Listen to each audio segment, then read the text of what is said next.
Hi అండి. Welcome back to our channel లవ్‌గని all in one journey. అందరూ ఎలా ఉన్నారు? అందరూ బాగుండాలని మన బాబావారిని మనస్ఫూర్తిగా కోరుకుంటున్నాను. అయితే ఇది గురువారం ఆఫ్టర్‌నూన్ 4 టు నైట్ వ్లాగ్ అనమాట. అంటే బుధవారం నైట్ మాకు పవర్ ఆఫ్ అయిపోయిందండి. నైట్ పవర్ వచ్చేటప్పటికి 11:30 అలా అయిపోయింది. అందుకని నేను క్లీనింగ్ అయితే ఏం చేసుకోలేదు. నిద్ర కూడా సరిగా లేక గురువారం మార్నింగ్ అయితే నేను పూజ చేసుకోలేకపోయాను. గురువారం మార్నింగు ఇంకా మేము నార్మల్గా పై పని అంతవరకు చేసుకొని మార్కెట్కి వెళ్ళి సరుకులు తీసుకొచ్చి అవన్నీ సర్దుకోవడము వంట చేసుకోవడమే సరిపోయిందనమాట. అందుకే గురువారం ఆఫ్టర్నూన్ నుంచి క్లీనింగ్ సెక్షన్ అనేది పెట్టుకొని అయిపోయిన తర్వాత పూజ అయితే చేసుకుని పారాయణ కూడా ఈవినింగే చేసుకున్నాను అనమాట. ఈరోజు నేను మార్నింగ్ అసలు నీరసం అనేది వచ్చేసిందండి. నిద్ర లేక అసలు చాలా కొంచెం అమ్మో అనిపించింది. అందుకే ఇంకా పక్కన పెట్టేశాను ఇంకా ఆ రోజు వరకు మాత్రం.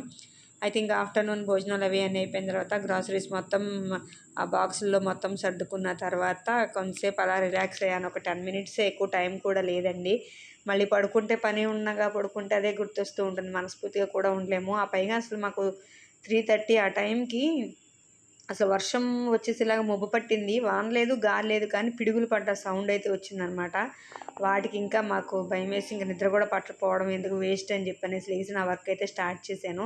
పిల్లల్ని గ్రౌండ్కి పంపించే ముందు వాళ్ళకైతే చెప్పాను. మా పాపకైతే వేయించిన శనగపప్పు పిస్తా కాదు సారీ పాస్తాలు కలిసిపోయాయి అనమాట కవర్లో. అవి సపరేట్ చేయమని చెప్పాను. మా బాబుకి వచ్చేటప్పటికి బొమ్మలు మొత్తం నీట్గా చదివితేనే కిందకి పంపిస్తాననే కండిషన్ పెట్టాను. వాళ్ళు కిందకి వెళ్ళడానికి ఇలాంటివి అయితే చేస్తారనమాట. లేదంటే విడిగా చేయమంటే పొరపాటును కూడా చేయరు. మిమ్మల్ని కిందకి పంపిస్తాను ఆడుకోవడానికంటే అప్పుడు చేస్తారనమాట. ఇంకా అదే టైం అని చెప్పి వాళ్ళకైతే ఒక పని తగ్గుతుంది కదా అని చెప్పనైతే చెప్పాను. మా బాబు అయితే బొమ్మలు మొత్తం నీట్గా సర్దేశాడు. మా పాప ఆ పప్పులును పాస్తాలు 2 షఫిల్ చేసేసి ఇచ్చిందనమాట. ఇంకా వాళ్ళైతే కిందకి పంపించేసి నేను కిచెన్లో కూడా ఆఫ్టర్నూన్ సర్దినప్పుడు కరెంట్ లేదు. ఎక్కడవక్కడ అసలు చెమటలు కారిపోయి సర్దలేకపోయాను. అందుకే ఎక్కడవక్కడ వదిలేసాను అనమాట. ఇంకా కరెంట్ వచ్చిన తర్వాత కొంచెం ఇంకా స్టార్ట్ చేశాను. అయినా కానీ కిచెన్లో గాలి ఉండదండి. చెమటలు పడుతూనే ఉంటాయన్నమాట. ఇంకా అలా నేనైతే మొత్తం నీట్గా సర్దుకున్నాను కిచెన్ మొత్తము. ఇవాళ వీక్లీ క్లీనింగ్ లాగా కొంచెం క్లాత్తో పైపైన అన్నీ ఆ చేతికి తగిలే దుమ్ము ధూళి ఇలాంటివి ఉంటాయి కదా, అవన్నీ అయితే నీట్గా తుడిచేసుకుని కిచెన్లో అయితే పెట్టుకున్నాను. మళ్ళీ 1 వీక్ వరకు ప్రాబ్లం ఉండదు. అయినా ఈసారి కొంచెం మంత్లీ క్లీనింగ్ అవుతుందేమో మళ్ళీ నెక్స్ట్ వీక్కి అని చెప్పనేసి అనుకున్నాను. ఇంకా అలా నాకు మొత్తం క్లీన్ అయితే చేసుకుని ఎక్కడెక్కడ సర్దేసుకుని పెట్టుకున్నాను అనమాట నీట్గా. ఇంకా ఇలా సర్దుకున్న తర్వాత నేను ఇల్లు మొత్తం ఊడ్చుకొచ్చి మాప్ పెట్టి ఎక్కడక్కడ సర్దుకుని బట్టలు కూడా కొన్ని తడిపెట్టేసాను అనమాట. రేపు ఫ్రైడే కదా, ఆ పైగా 21వ కనకదార స్తోత్ర పారాయణం రోజు ఎందుకులే మళ్ళీ బట్టలు మాసిన బట్టలు అని చెప్పనేసి అవి కూడా తడిపెట్టేశాను. అవి ఉతకాలి, ఇల్లు మాప్ పెట్టాలి, పూజ సామానం కడుక్కోవాలి, స్నానం చేయాలి. ఈ మొత్తం చాలా పని ఉంది. ఈ పనంతా క్లీనింగ్ అయితే గురువారం ఈవినింగ్ 4కి మొదలు పెడితే 6:30కి కంప్లీట్ అయిపోయిందండి. నా వర్క్ అయితే మొత్తం గబగబా ఫాస్ట్గా చేసుకున్నాను. ఈలోపు పిల్లలు కూడా వచ్చేసారు. వాళ్ళకు కూడా స్నానం చేయించి ఆ బట్టలు కూడా ఉతికేసి మొత్తము పక్కన పెట్టేసి పూజ అయితే కంప్లీట్ చేసుకున్నాను. పూజ కంప్లీట్ చేసుకొని బట్టలు అయితే ఆరేసి వచ్చేసాను అనమాట. ఇంకా ఈరోజు మనం బాబాకి సంబంధించిన విషయాలు మాట్లాడుకుందామంటే, నాకు ఫస్ట్గా అసలు 9th క్లాస్లో నాకు బాబా మీద ఇష్టం అనేది మొదటిసారిగా కలిగిందనమాట. అంటే అప్పటి వరకు కూడా అందరి దేవుళ్ళల్లో ఒకళ్ళ దేవుడు బాబా అనే ఫీలింగ్ అయితే ఉండేది. సపరేట్గా నా పర్సనల్గా నాకు ఇష్టము, నా ఫేవరెట్ అనేది మాత్రం 9th క్లాస్ నుంచి అనిపించిందనమాట. అప్పటి నుంచి నాకు బాబా అంటే కూడా చాలా ఇష్టము. చాలాసార్లు పారాయణ అనేది చేశాను, నిత్య పారాయణ చేశాను, సప్తాహ పారాయణం చేశాను, పుస్తకాలు కూడా రాస్తూ ఉండేదాన్ని అనమాట. ఇప్పటికీ ఉన్నాయి కానీ అవ్వట్లేదు అనమాట పుస్తకాలు రాయడం అనేది. హారతులు ఇచ్చుకోవడము అలా ఎప్పుడు ఏది చేయాలనిపిస్తే, ఎప్పుడు వీలు దేనికి కుదిరితే అది చేస్తూ ఉంటానన్నమాట. బాబాకి సంబంధించి చాలా వరకు గురువుగారు చెప్పిన విషయాలు అవన్నీ వింటూ ఉంటాను. సాధ్యమైనంత వరకు ఆ అలవాటు చేసుకోవడం, అవి పాటించడానికి ప్రయత్నిస్తూ ఉంటానన్నమాట. ఇప్పుడు మనం చెప్పుకునే రోజువారీ మోటివేషనల్ వీడియోలో మాటలు కూడా చాలా వరకు బాబాకి సంబంధించి బాబా చెప్పినట్టే ఉంటాయన్నమాట. అంతే, ఇప్పుడు మనం అన్ని విషయాలు ఎవరు ఏమన్నా, ఎవరు మనల్ని నిందించినా కోపడినా వదిలేయమని చెప్పారు అంటారు కదా మోటివేషన్లో. పట్టించుకుంటే ఆరోగ్యం పడిపోతుందని చెప్పుకుంటామా, బాబా కూడా అదే అంటారు. ఎవరి కర్మ వాళ్ళే అనుభవిస్తారు, నువ్వు దేన్ని పట్టించుకోవద్దు, ఏది నీ చేతుల్లోకి తీసుకోవద్దు, మనం చెప్పే సమాధానం కన్నా కాలం చెప్పే సమాధానం చాలా గొప్పగా ఉంటుంది అని అయితే చెప్తారు కదా, అదే ఫాలో అవుదామని చెప్పని అలాంటి మాటలే నేను మన వీడియోస్లో కూడా చెప్తూ ఉంటాను అనమాట. ఇలాంటి ఎన్నెన్నో విషయాలు నేను బాబా దగ్గర బాబా దగ్గరికి నేను వెళ్ళిన తర్వాత ఎన్నో విషయాలు తెలుసుకున్నాను. ఎంతో మార్పు అనేది తెచ్చుకోవడానికి కూడా ఇంకా ప్రయత్నిస్తున్నాను. కానీ మనం మానవ మాత్రులమే కదా, అంతవరకు రావడం అంటే చాలా కష్టము, చాలా సాధన చేయాలి. కొన్ని త్యజించేయాల్సిన పరిస్థితి కూడా వస్తుందన్నమాట. కాకపోతే మనలాంటి గృహస్థులకి ఏంటంటే మనం చేసే బాధ్యతలు చేస్తూనే ఎవరిని ఇబ్బంది పెట్టకుండా మన కర్తవ్యాన్ని మనం నిర్వర్తిస్తూనే ఇలాంటివన్నీ ఒక సైడ్ నుంచి మనం ఆచరణ యోగ్యంగా చేసుకుంటూ వస్తే అది కొంతవరకు సులభం అవుతుంది. మన మనసుకి భారం అనేది తక్కువగా ఉంటుంది.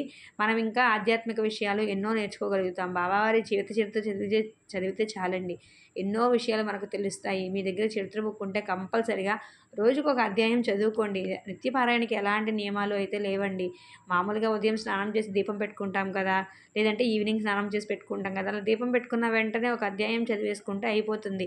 నాన్ వెజ్ తినకూడదు, కింద పడుకోకూడదు, కింద పడుకోవాలన్న అలాంటి నియమాలు అయితే నిత్యపారాయణకి ఏమీ ఉండవండి. సప్తాహపారాయణం అంటే 7 రోజుల్లో పూర్తి చేసే పారాయణకి మాత్రమే అలా ఉంటాయి. నిత్యపారాయణం చేసుకుంటే చాలా విషయాలు తెలుస్తాయి, చాలా మంచిది కూడా. మనకి బాబావారు మనతోనే ఉన్న అనుభవం అనేది కలుగుతుంది నిరంతరం ఎప్పుడు మనం అలా చేసుకుంటూ ఉంటే అన్నమాట. అయితే ఇక్కడ నా పై పని అయితే కంప్లీట్ అయిపోయింది. ఇల్లు అయితే పెట్టుకొచ్చేసాను, స్నానం అయితే చేసేసాను. పిల్లలు డ్రాయింగ్ వేసుకుంటున్నారు. పూజ కంప్లీట్ చేసుకొని ఈరోజు పారాయణ అయితే మొదలుపెట్టాను అనమాట. 8వ అధ్యాయం కాబట్టి ఈరోజు 8వ అధ్యాయం చదువుకుంటున్నాను అనమాట. చదివే కొద్దీ ఒక్కో అధ్యాయంలో ఇంకా పెరుగుతూనే ఉంటాయి, లీలలు పెరుగుతూనే ఉంటాయి, మంచి మంచి మాటలు ఆయన చెప్పడం పెరుగుతూనే ఉంటాయి. అవన్నీ కూడా చదివేసామా అయిపోయిందా ఈరోజు అధ్యాయం అన్నట్టు చదవకూడదు. అవన్నీ కూడా మనకే చెప్పారు అన్నట్టుగా ఆలోచించుకుంటూ చదవాలి. ఆలోచించుకుని సాధ్యమైనంత వరకు అవి మనం ఆచరణలో పెట్టాలి. అప్పుడు మాత్రమే ఆయన నుండి పూర్తి ఫలితం అనుభవిస్తాము. ఇప్పుడు మనం ఎన్నో బాబా విషయాలు వింటూ ఉంటాము, ఎన్నో మాటలు వింటూ ఉంటాము, ఎన్నో తెలుసుకుంటూ ఉంటాము. అవన్నీ కూడా అన్నీ పాటించేయమని కాదు, కొన్ని వీలవుతాయి, కొన్ని వీలవ్వవు పాటించడానికి. కానీ వీలైనంత వరకు మనకి అనువుగా ఉన్నంత వరకు పాటించడం మనం అలవాటు చేసుకున్నట్లయితే అదే మనకు చాలా అద్భుతాన్ని చూపిస్తాయన్నమాట. బాబావారి విషయంలోకి వచ్చేటప్పటికి మనం ముందు ప్రయత్నించాలి, పాటించడానికి బాబావారి సహాయాన్నే అడగాలి. మనంతట మనం కాకపోయినా బాబావారి సహాయాన్ని అడగాలి. ఆయన సహాయాన్ని ఇచ్చి నాకు ఇలా ఉంది, నేను ఇలా మారదాం అనుకుంటున్నాను, నాకు సహాయం చేయి బాబా అనుకుని మనసుకి 1కి 4 సార్లు చెప్పుకుంటూ ఉంటే మనం ఏది చేయాలనుకున్నా కూడా అది మనం చేయగలుగుతాము. అదే సాధన అంటారు బాబా కూడా. ఏదైనా సరే సాధనమున పనుల సమకూరు ధరలోన అనే మనకు పోయం కూడా ఉంది కదా, తెలుసు కదా. ఏదైనా సాధించగా మనము ప్రయత్నం అనేది మనము సక్సెస్ అవుతాము ఏదైనా సరే అనేది. ఇప్పుడు అనవసర విషయాలు వదిలేయాలి అంటే మనకు అవే గుర్తొస్తాయి ఆ నిమిషంలో.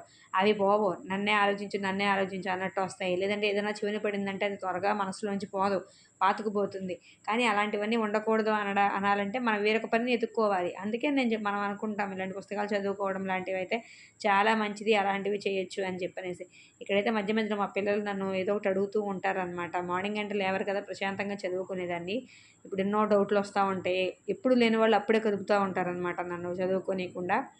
మా పిల్ల కూడా అలాగే హారతి అయితే వస్తుంది కానీ పారాయణకి అంటే ఇంక రాదు. హారతులు ఇద్దాము అని చెప్పి అంటుంది కానీ వీలైనప్పుడు అది కూడా ఇచ్చుకోవాలన్నమాట. అవ్వటం లేదు ఈ సెలవులో, హాలిడేస్ ఇంట్లో ఉండడం వల్ల పిల్లలు.